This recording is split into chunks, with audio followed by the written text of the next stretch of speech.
अच्छा, calculator dot जावा ये आपकी मेन क्लास जो है वो है। इसमें हमने ऑब्जेक्ट बनाया हुआ है रन क्लास का। ठीक है, अब हम देखते हैं कि रन क्लास में हमारे पास क्या चीज़ है।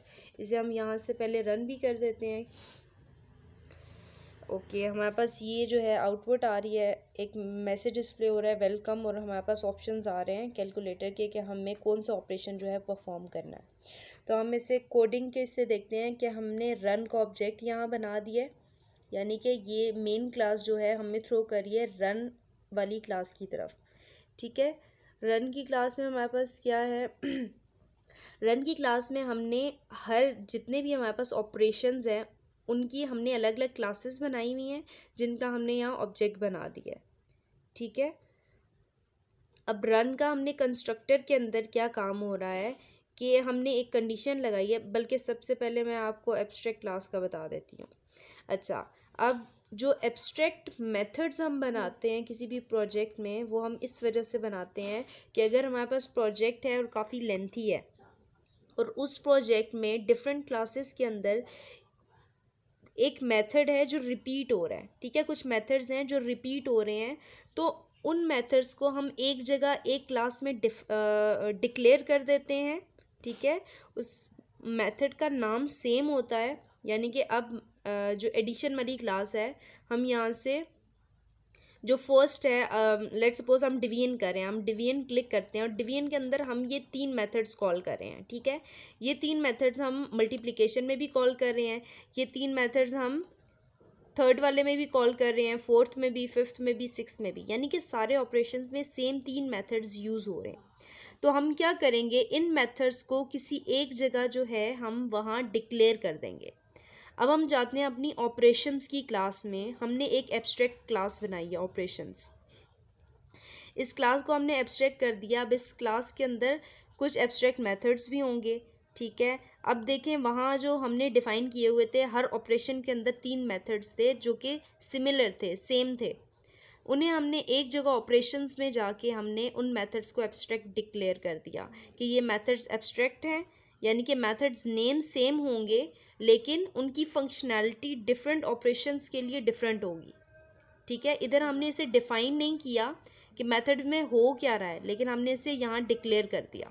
ठीक है, उसके अलावा ऑपरेशन वाली क्लास में ही हमने एक डिस्प्ले का मेथड भी जो है वो कॉल कर दिया, और एक कॉल नहीं किया, हमने डिफ़ाइन कर दिया कि हमारे पास एक डिस्प्ले का मेथड है और ये हमने डिस्प्ले करवाना है स्क्रीन पे, और एक हमने एग्जिट का मेथड जो है वो डिफ़ाइन कर दिया। अब ये चीज़ दिमाग में रखनी है कि ये वाले 2 मेथड डिफ़ाइन हुए हुए हैं, लेकिन जो ऊपर वाले मेथड्स हैं वो सिंपल डिक्लेयर हुए हुए हैं। ठीक है, डिक्लेयर यानी कि हमने कंपाइलर को बता दिया ये मेथड्स हैं और ये मेथड्स सेम हैं सारे ऑपरेशंस में, लेकिन हमने इन्हें यहाँ डिक्लेयर किया है। डिफ़ाइन इसलिए नहीं किया कि हो सकता है मल्टीप्लिकेशन में ये इनपुट आउटपुट और इंस्ट्रक्शन डिफरेंट कुछ परफॉर्म कर रहे हो, लेकिन उनका नाम जो है सेम हम रख रहे हैं। यानी कि इनपुट वाले मेथड में हम इनपुट ही ले रहे हैं, हो सकता है हमने मल्टीप्लिकेशन में 1 इनपुट लेना हो, डिवीजन में हमने 2 लेने हो, लेकिन वो ले तो हम इनपुट ही रहे हैं ना, इसलिए हमने उन्हें एब्स्ट्रैक्ट करके यहाँ डिक्लेयर कर दिया। ठीक हो गया। अब हम वापस जाते हैं अपनी रन वाली क्लास में। तो यहाँ हो क्या रहा है ये तो समझ आ गई कि मतलब हमने ये यहाँ जो है सारे जो है जितने भी ऑपरेशंस हैं उनके ऑब्जेक्ट्स बना लिए, क्योंकि जो ऊप है ये ऑब्जेक्ट ओरिएंटेड जो है वो प्रोग्रामिंग है। इसमें हम जब तक क्लास का ऑब्जेक्ट नहीं बनाएंगे तब तक जो है हम क्लासेस को रन नहीं कर सकते। ठीक है, हमने यहाँ ऑब्जेक्ट्स बना दिए। अब हम इसके कंस्ट्रक्टर में आ जाएंगे। कंस्ट्रक्टर में हमने स्कैनर जो है स्कैन इन जो है वो हमने यूज़ किया है, जो कि होता है हमारी उसके लिए इनपुट के लिए होता है। ठीक है, अब हम क्या कर रहे हैं कि हमने सिंपल डिस्प्ले का मेथड जो है वो कॉल करवा दिया। डिस्प्ले का मेथड किस में पड़ा हुआ था, ऑपरेशंस में। ठीक है, हम क्योंकि हमने जैसे ही अपना ये वाला जो है रन किया था तो हमारे पास जो सामने चीज़ आई थी वो कुछ डिस्प्ले हुआ था, जो भी डिस्प्ले वाले मेथड में था वो एज़ इट इज़ हमारे पास सामने स्क्रीन पे आ गया था। और जो डिस्प्ले वाला मेथड है वो हमने डिफ़ाइन कहाँ किया हुआ है, ऑपरेशन वाली क्लास में। ठीक हो गया। अब हम रन वाली क्लास में वापस जाते हैं। डिस्प्ले करवाने के बाद हमने जो है यूज़र से इनपुट लेना है, यानी कि अभी जो है यहाँ हम इनपुट लेंगे, यानी कि हमें डिवीजन करनी है, मल्टीप्लिकेशन करनी है, एडिशन करनी है, क्या करनी है, यानी कि 1 for division, 2 for multiplication, 3 for addition.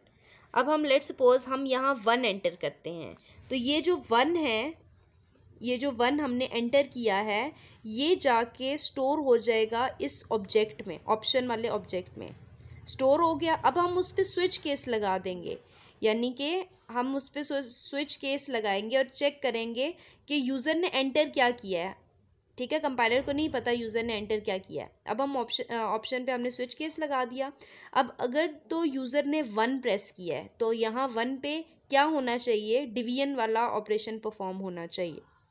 ठीक है, अब हम देखते हैं कि जैसे ही केस 1 पे हम आए, तो यहाँ हमारे पास एक मेथड कॉल हुआ है div डॉट इंस्ट्रक्शन का। अब यहाँ पहले हम 1 एंटर करके देखते हैं कि हमारे पास स्क्रीन पे क्या आता है। तो हमारे पास आ रहा है enter the divisor and dividend. तो हम देखते हैं div डॉट इंस्ट्रक्शन वाले में के मेथड में जाके कि ये मेथड क्या कर रहा है।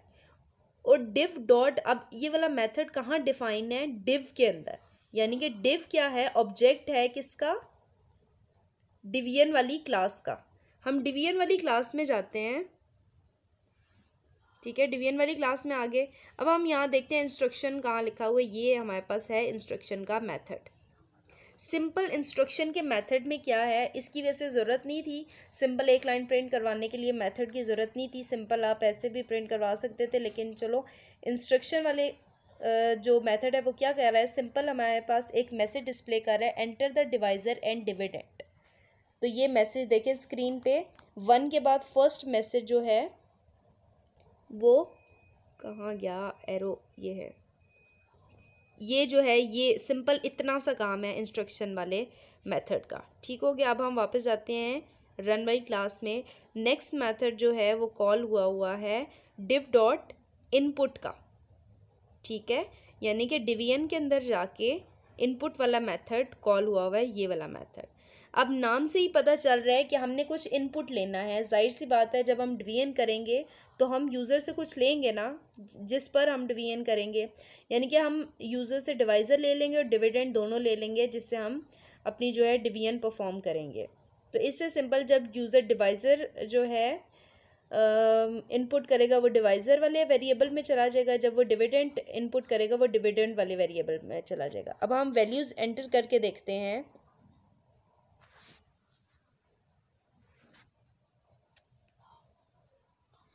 वैल्यू हम 2 एंटर करते हैं, एक हम वैल्यू 2 एंटर करते हैं और एक हम वैल्यू 4 एंटर करते हैं। ठीक हो गया, हमने ये वैल्यू एंटर कर दी। अब डिवाइज़र में हमारे पास 2 पड़ा हुआ है और डिविडेंड में हमारे पास 4 पड़ा हुआ है। ठीक है, अब हम नीचे आ जाते हैं, हम वापस चले जाते हैं रन वाली क्लास में और देखते हैं नेक्स्ट मेथड। इनपुट हमने ले लिया, ठीक है, इसमें भी हमने जो हमारी वो कैलकुलेटर है उसमें भी हमने इनपुट ले लिया, 2 और 4 हमने इनपुट ले लिया। उसके बाद div डॉट आउटपुट कॉल हुआ है। div डॉट आउटपुट में क्या हो रहा है, हम वापस जाएंगे डिवीजन वाली क्लास में, आउटपुट वाली क्लास में आ जाएंगे और देखेंगे कि quotient is equal to Q calculation dividend and divisor. एक और आउटपुट में जाके एक और मेथड कॉल हुआ है क्यू कैलकुलेशन। हम इस मेथड में जाते हैं और देखते हैं कि इस मेथड में क्या हो रहा है। ऊपर ये वाला मेथड यहाँ डिफाइन हुआ है।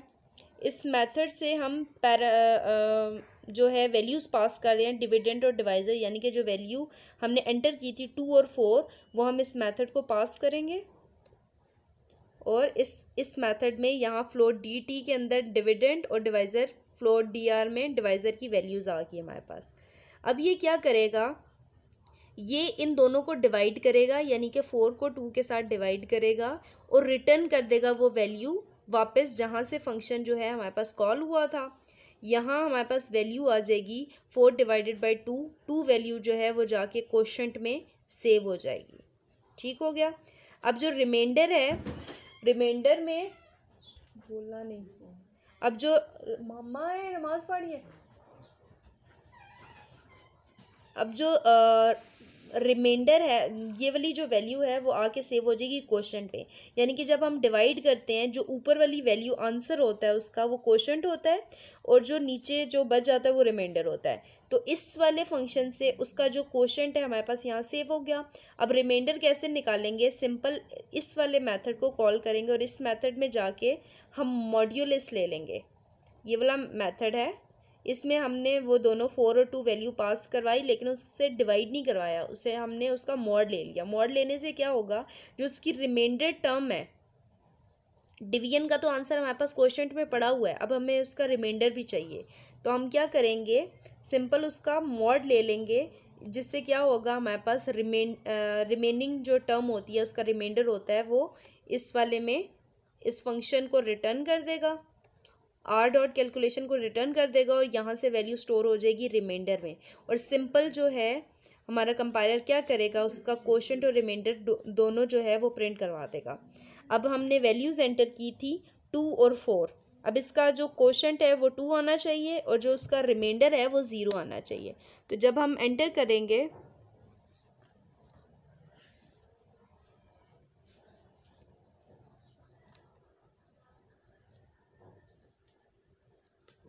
अब हम जब एंटर करेंगे अपनी वैल्यूज़, तो देखिए जो आंसर है वो हमारा है 2, और जो हमारा रिमाइंडर आया है वो आया है हमारे पास 0।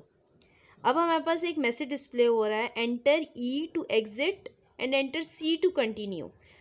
अगर हम ई करेंगे तो सिंपल ये वाला जो चेक है, ये वाला कहाँ लगा हुआ है हमारा, हम जाएंगे रन वाली क्लास में, और ये जो हमने यहाँ चेक लगाया था ना, ये इस चेक की वजह से जो है हमें ये शो कर रहा है कि जब तक ई यूज़र एंटर ना करे तब तक जो है ये वैल्यू, ये जो ऊपर वाला जो हमारे पास फॉर्मेट आया था, ये वाला फॉर्मेट बार बार दिखाता रहे जब तक यूज़र जो है ई प्रेस ना कर दे।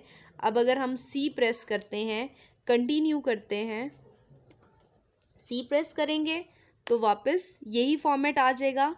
और अगर लेट सपोज हम दोबारा ही कुछ भी एंटर कर देते हैं 2 3 और उसके बाद हम ई प्रेस कर देते हैं, तो सॉरी कैपिटल ई,